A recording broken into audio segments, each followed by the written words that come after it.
Takže, ahojte všetci a vítajte na veľmi prvom podcaste Kenem Riders Club Slovensko, v ktorom budeme predstavovať našich členov.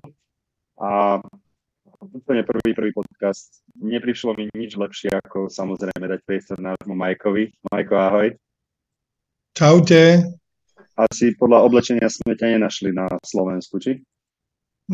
Asi nie, je tu trošku teplejšie ako u vás teraz. Dobre, takže kde sa nachádzaš, môj? Ak chceš zdieľať? Momentálne na Samui. Na Samui, Tajsko, je tvoj druhý domov cez... U nás sa ešte nemotorkuje, tak som musel sa presunúť. Ja by si nebol prekvapený, kamarát. Počul som. Už aj o nejakých pádoch som počul na Orave.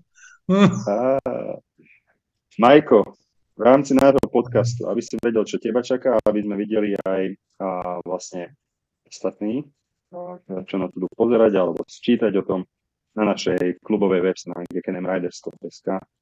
A v podstate je to o tom, aby sme ťa predstavili alebo predstavili každého jedného člena. Niečo o motorkách z toho sveta, niečo o tebe, čo robíš, keď nie si jazdcom Kenem. A tak, iba si už trošku čas. Dobre, môžeme začať? Môžeme. Dobre. Takže, niečo o tebe, Majko, v súvislosti s Kenemom. Že si našim super členom, lebo sa staráš, veľmi mi pomáhaš pri organizovaní veľa eventoch.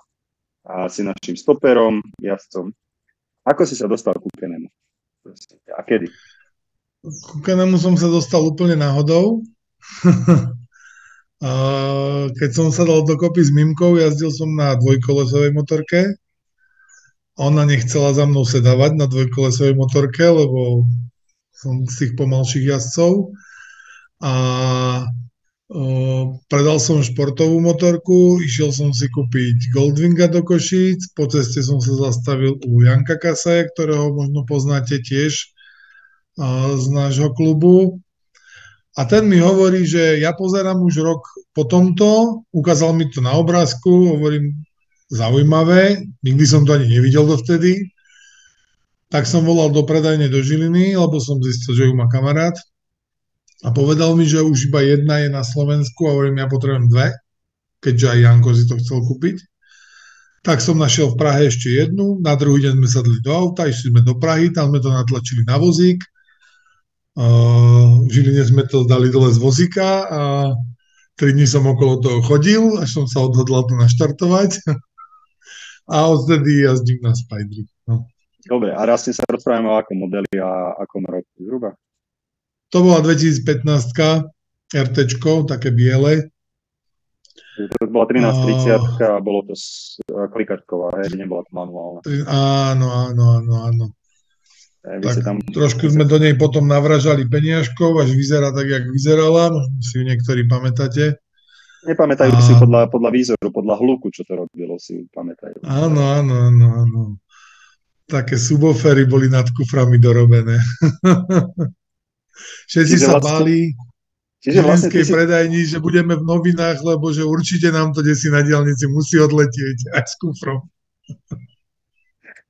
Ty si sa vlastne dostal k Kenemu bez toho, že by si na nej jazdil kedykoľvek. Jasné. Ani som to nevidel dovtedy, jak som si to na druhý deň kúpil.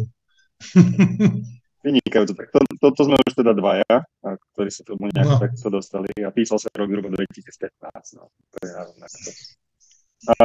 Majko, Mimka, keď spomíname Mimku, tvoja životná láska, partnerka, jazdí. Anželka už teraz. Gratulujeme, samozrejme. Ďakujem. Mimku každý pozná, je to tá krajšia polovička, ktorá s nami jazdí. A Mimka má teraz aký stroj, ak to smiem spýtať. Tak ona sa 4 roky vozila jak Ladvinka za mnou a potom sa odhodlala vyskúšať si Rikera, pretože Riker bol automat a zdalo sa jej to byť jednoduché, lebo sa stále bala radenia.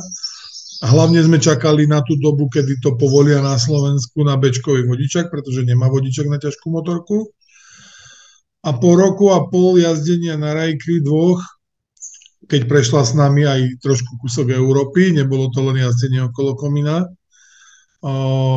Som ju trošku dotlačil do toho, lebo Riker nemá žiadne kufre a vieme, že žena sa potrebuje pobaliť.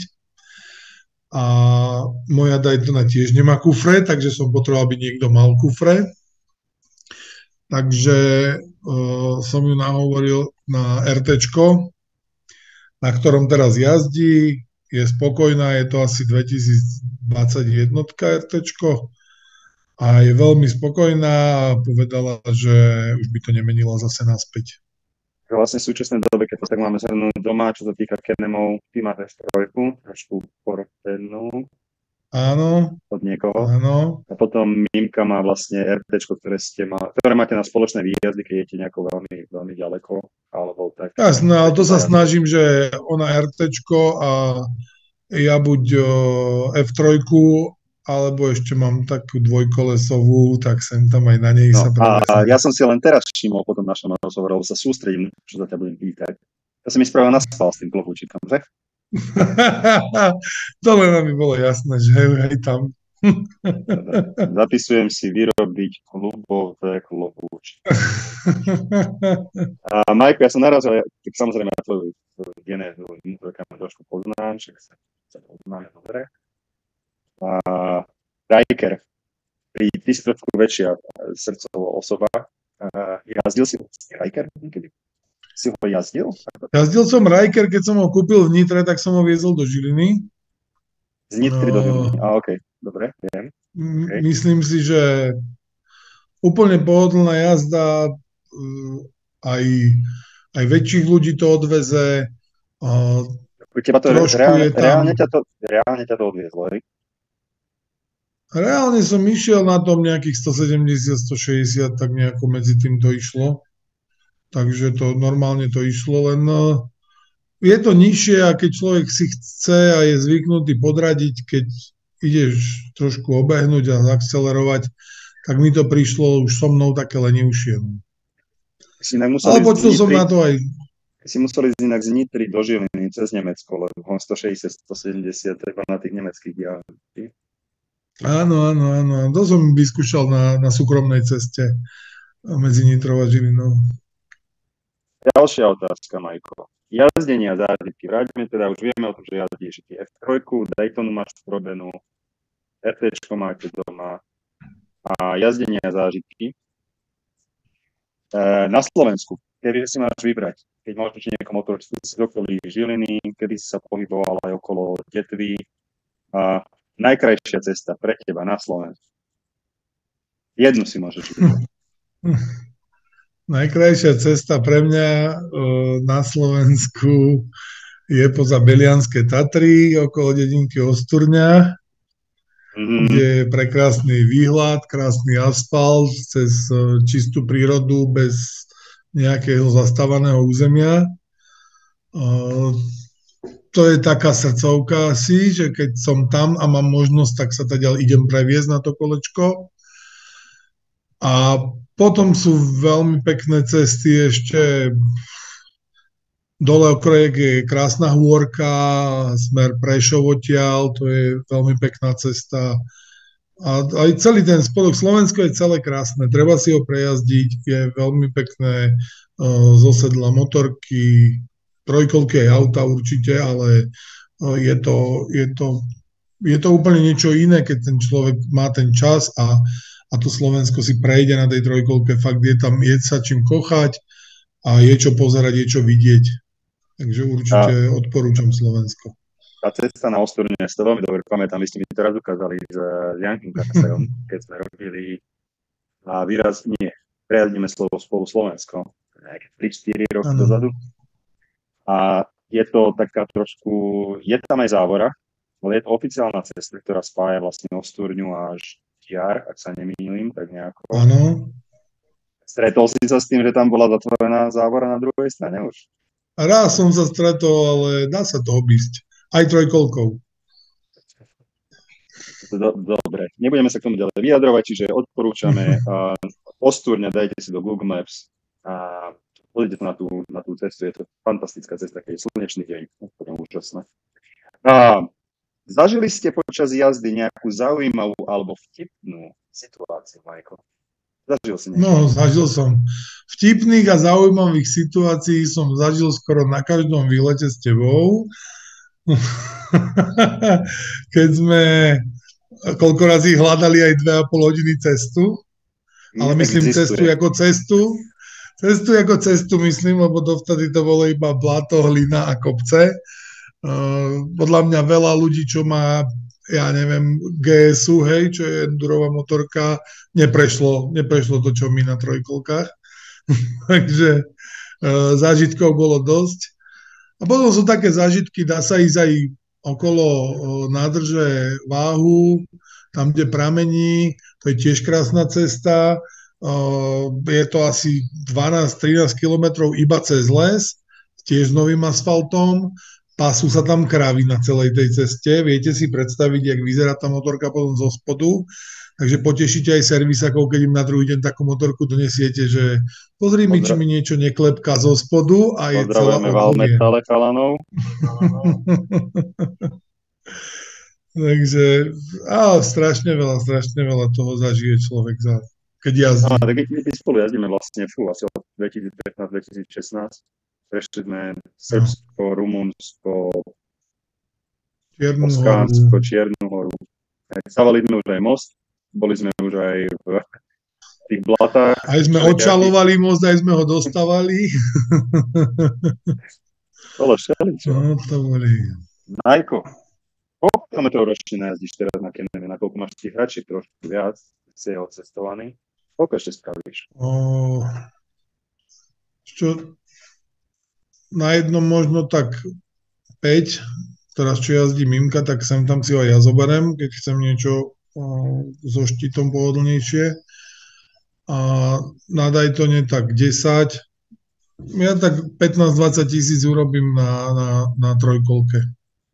To je celkom slušné na to, že máš všetky všelijaké aktivity ešte popri tom, takže to je pekné číslo. Napadne ťa nejaký tvoj najdlhší trip? Kedy ťa už pak omíňalo na trojkolke? No, bolo to, keď sme sa asi vracali z Rumunska, to bolo, že Bukurešť Žilina na šupu. A vonku bolo 35 stupňov a viac. Teplomer na motorke už cez 50 ukazoval, lebo to bolo napálené všetko. Krásna diaľnica, Bukurešť, Budapešť je diaľnica, len neviem, ako je to teraz, ale vtedy ešte neboli dobudované na odpočívadlách ani pumpy, ani žiadne vkryté státi a nič, tam bol iba kontajner s ropou a kontajner na zaplatenie a proste nedalo sa vydržať, to bolo. Ja som prešiel niekde okolo Veľkého Krtiča, ak je tam tá šelka, tam som si lahol na travu a hodinu spal večer o 6, lebo som mal to plné kecky. Ten rumunský trip bol zaujímavý, no, v každom prípade. Možno taká nejaká aj rada, to nikdy nesmie chýbať v tvojej výbave, keď ideš na nejakú cestu. Jedna alebo dve veci, ktoré fakt, že vždy zoberieš do sebou, okrem im. Tak stačí si zdrhávačku zbaliť, všetko sa dá opraviť. Odkedy som to u teba videl, vždy mám balík. Vždy mám balík so sebou. Ešte je niekedy dobre mať náhradný kľúč u druhého spolujazdca, alebo teda buď u druhého trojkolkára, lebo aj to sa nám už stalo párkrát, že bol problém s elektronikou. Pozdravujeme Janka Kasaja. V strede Rumunska, uprostred ničoho. Komunita a podujatia. A tuto možno je trošku promo teba, alebo pre teba. Nad jedna sa spýtam, mám tú otázku, že ako si sa dostal do KNM Riders Club. KNM Riders Club v dnešnom dni ešte oficiálne neexistuje, ale už si v ňom inak, keby si náhodou nevedel.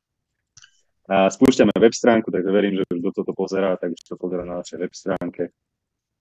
Ale na ktorých klubových podujatiach si plánuješ zúčastniť v roku 2025, Majko? KNM Riders Club podujatia, no? Tak malo by to byť zahájenie a ukončenie sezóny. Prídeš na otvorenie, si zaregistrovaný, 16 až 18 maj. Niečo sa mi tam prelína, ale... Aj 16 aj 18 sa ti prelína, vážne? neviem, nejaký víkend, neviem teraz, či to je začiatok alebo koniec, sa mi tam pralina ešte s jednou akciou, ale uvidím, ako to celé vypali. A v lete potom máme nejaké desi, neviem teraz, či to je zo Španielsko, alebo čo sme sa bavili. To A ešte už som to aj... Takže určite máme 16-18 maj, je otvorenie sezóny, to je v Čechách, Áno, Javorník, sú to kúsok jeseníky, za hranicami, áno, áno. okolo Bílej niekde. A potom máme Slovinsko 18 až 21 Postojnej, to je veľké Áno, medzinárodné áno. stretnutie. Dobre, Všetko to uvidíme, mám či... poznačené, ten motokalendár je strašne plný a hovorím, tých akcií je strašne veľa, takže... No a ja sa chcem spýtať No. na jednu konkrétnu, lebo ty organizuješ alebo spolu podielaš sa na niektorých akciách, teda okrem toho, že nám pomáhaš v rámci Kenemu. A minulý rok ste robili guláš party, rally, Tatry, neviem, ako sa to volalo. Áno, to máme s Harley klubom takú akciu a to už má, ja neviem, cez 20 rokov, neviem, či teraz 25, či koľko to bude mať teraz výročie, sa mi zdá. A aj ten klub, v ktorom som, má, ja neviem, 45. výročie tento rok založenia, lebo bol založený 1980, čo je vlastne najstarší klub asi na Slovensku motorkársky. No a Dobre, poposunieme sa. poriadame Rally Tatry sa to volá Guláš Cup. Je to vlastne na Štrbskom plese, družstva varia guláš. Minulý rok sa zúčastnil aj Can-Am Riders Club. Bol to pre ňom vlastne nultý ročník, keď ešte nebol vzniknutý, ale bol. Takže bolo to veľmi pekné, príjemné. Moja otázka, Majko, plánuje sa aj tento rok? Bude to tam? Budeme to vedieť? Každý rok, áno. Takže budete tam, budete variť a Kenem, či ste klubáci, alebo či nie ste klubáci. Majko určite dá echo. Každý je vítaný. Môžu prísť pomôcť aj povariť, keď majú Kenem?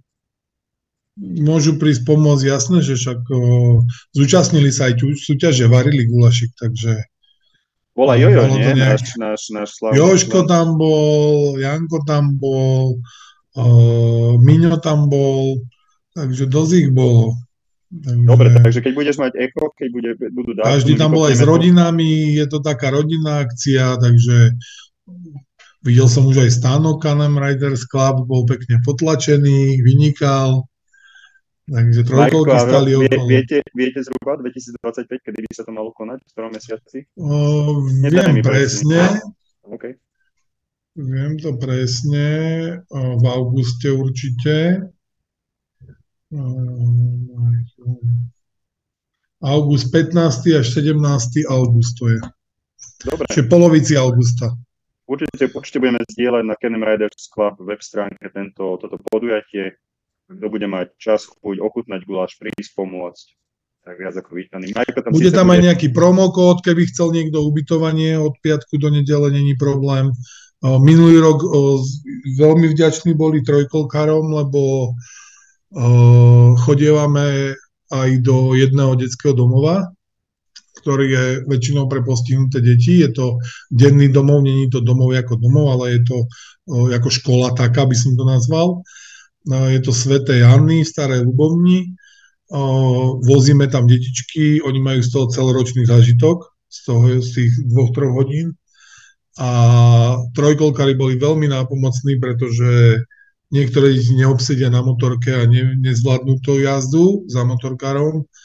A tí trojkolkári fakt pomohli.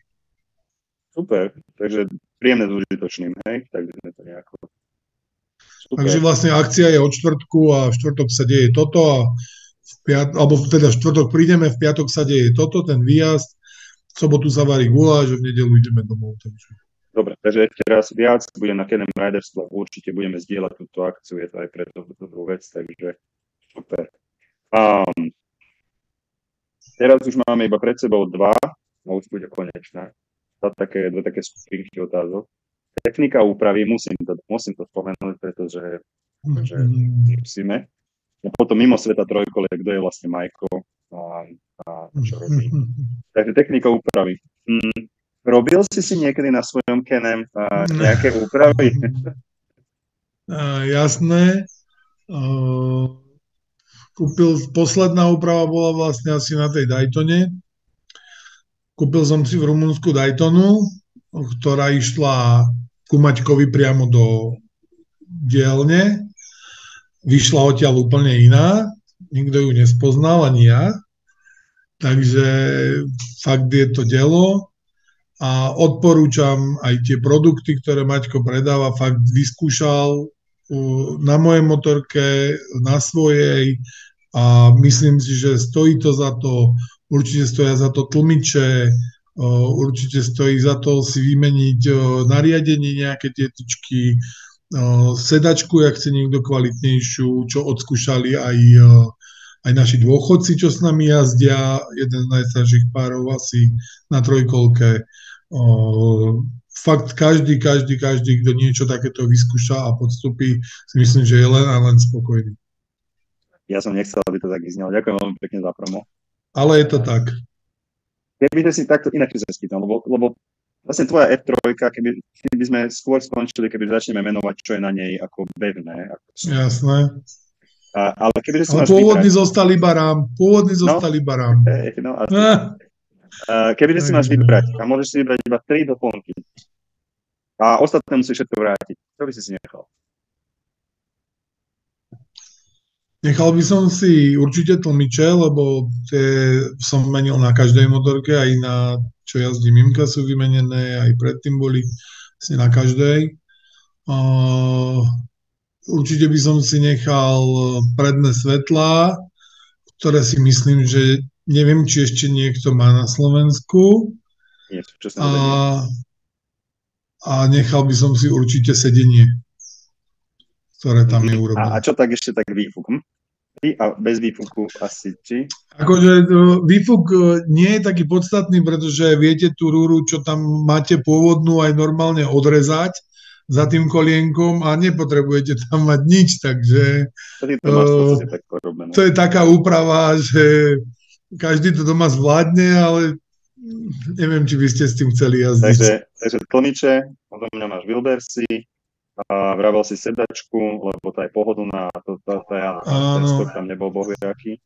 Tretiu vec si hovoril svetla. A tie svetlá, no to úplne ináč vyzerá, to je rozoznateľné hneď z diaľky.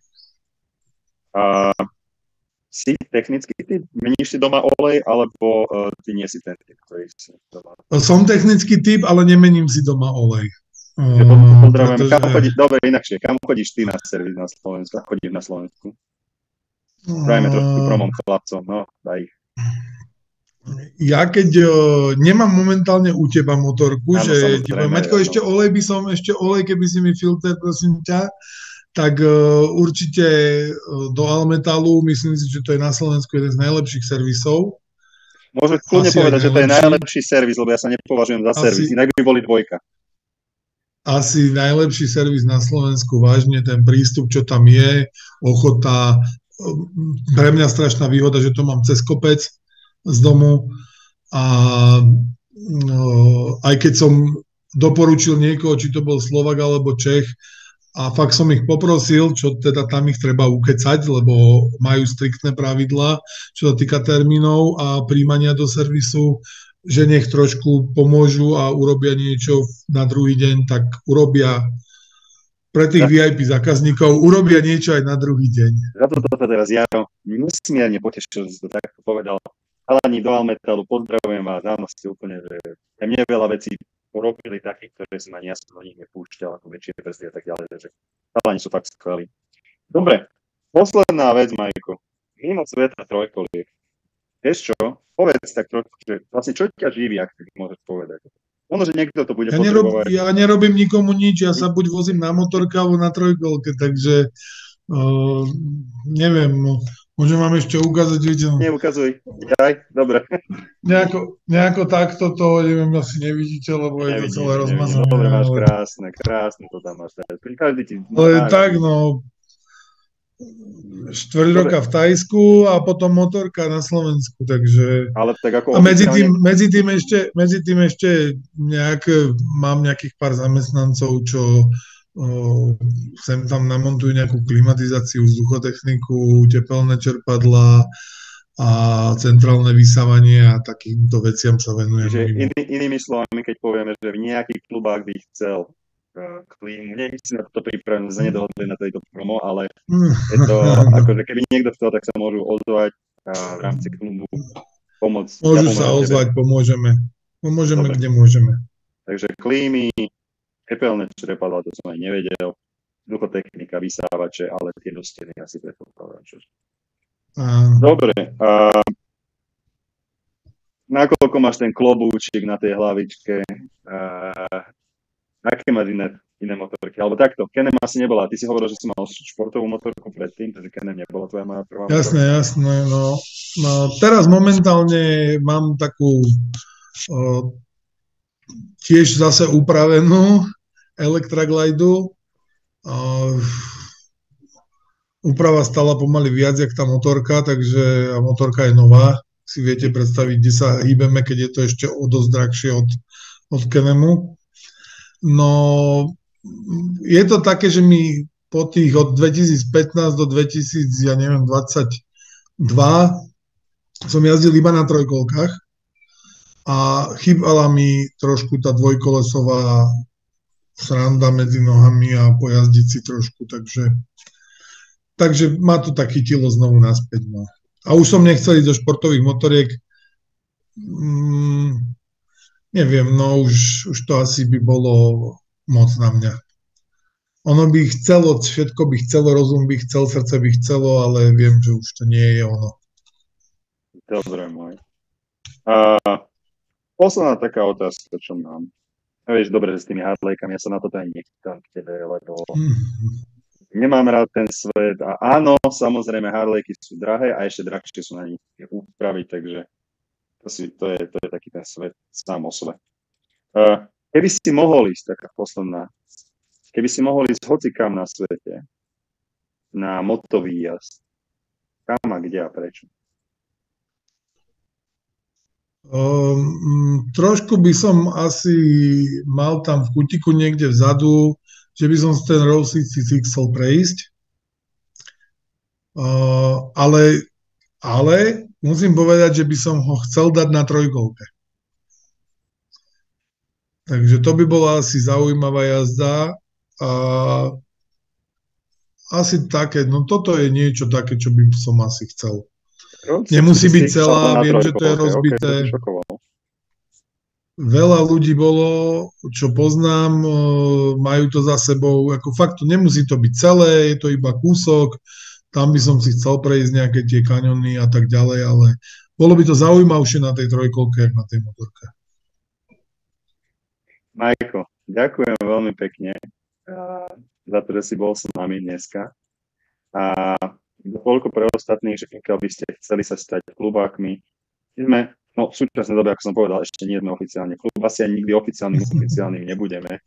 A skôr sme združenie kamarátov, by som to tak nazval, ktorý robí výjazdy. A ak chcete, Kenem Riders Club, myslím, že sme SK, web stránka je tam dole, môžete sa k nám pridať. Žiadne členské nemáme, máme nejaké pekné memorabilie, ktoré ešte veľa ľudí nevidelo, ale za chvíľku budú na stránke. Tak asi toľko. Majko, ďakujem veľmi pekne, užívaj Tajsko. Hádam sa stretneme za pár týždňov. Až ku koncu apríla určite. Vidíme sa pri Koh Samui. A vidíme sa potom v máji na otvorení sezóny. Majko, ďakujeme. Veľmi pekne ďakujem. Pozdravujem Mimku. Čaute. Čauko. Ahojte.